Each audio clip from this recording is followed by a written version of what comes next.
नमस्कार दोस्तों, आज की कहानी है भाग्य की दौलत। चलो कहानी शुरू करते हैं। एक बार एक महात्मा जी निर्जन वन में भगवत चिंतन के लिए जा रहे थे, तो उन्हें एक व्यक्ति ने रोक लिया। वह व्यक्ति अत्यंत गरीब था, बड़ी मुश्किल से 2 वक्त की रोटी जुटा पाता था। उस व्यक्ति ने महात्मा से कहा, महात्मा जी, आप परमात्मा को जानते हैं, उनसे बातें भी करते हैं। यदि आप परमात्मा को मिलें तो उनसे कहिएगा कि मुझे सारी उम्र में जो भी दौलत मिलनी है वो एक ही बार में मिल जाए, ताकि मैं कुछ दिन तो चैन से जी सकूं। महात्मा ने उन्हें समझाया, मैं तुम्हारी दुख भरी कहानी को परमात्मा को सुनाऊंगा, लेकिन ज़रा तुम सोचो तो, यदि भाग्य की सारी दौलत एक साथ मिल जाएगी तो आगे की ज़िंदगी को तुम कैसे गुजारोगे। किंतु व्यक्ति अपनी बात पर अडिग रहा। महात्मा उस व्यक्ति को आशा दिलाते हुए आगे बढ़ गए। इन्हीं दिनों में उसे ईश्वरी ज्ञान मिल चुका था। महात्मा जी ने उस व्यक्ति के लिए अर्जी डाली। परमात्मा की कृपा से कुछ दिनों बाद उस व्यक्ति को काफ़ी धन दौलत मिल गई। जब धन दौलत मिल गई तो उसने सोचा कि मैंने अभी तक तो गरीबी में ही दिन काटे हैं, ईश्वरी सेवा तो कुछ कर नहीं पाया।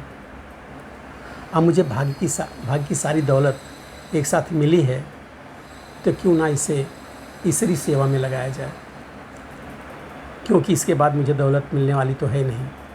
फिर मैं ईश्वरी भक्ति से सेवा कुछ कर पाऊँगा कि नहीं कर पाऊँगा।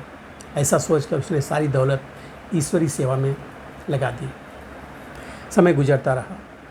लगभग 2 वर्ष पश्चात महात्मा जी उधर से गुजरे तो उस व्यक्ति की याद आई। महात्मा जी सोचने लगे कि वह व्यक्ति ज़रूर आर्थिक तंगी में होगा, क्योंकि उसने सारी दौलत एक साथ पाई थी, अब ख़त्म भी हो गई होगी, और जो कुछ भी उसे प्राप्त होगा, अब तो उसे कुछ प्राप्त होगा नहीं, और जो भी कुछ प्राप्त होगा तो उम्मीद नहीं है।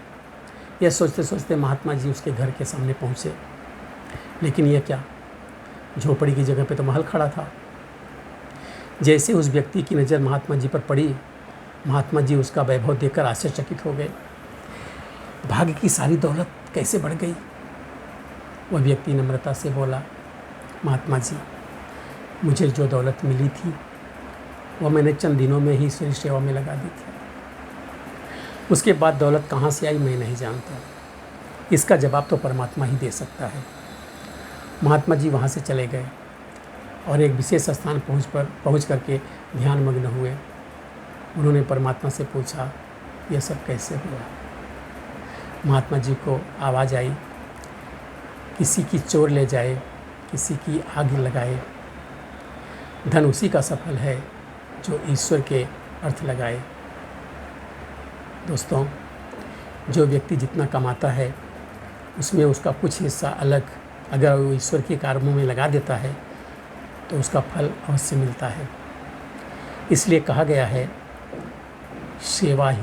सेवा करो तो मेवा है, सेवा में ही मेवा है। आज की कहानी यही थी। पसंद आई हो तो लाइक करें, सब्सक्राइब करें, शेयर करें। और आपने जो मुझे सब्सक्राइब कर रहे हो, लाइक कर रहे हो,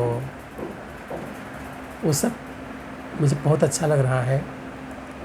आपने प्रशंसा करी कहानियों की तो मुझे बहुत अच्छा लगा है, उसका बहुत बहुत धन्यवाद। मिलते हैं नई कहानी में, नए वीडियो में। धन्यवाद।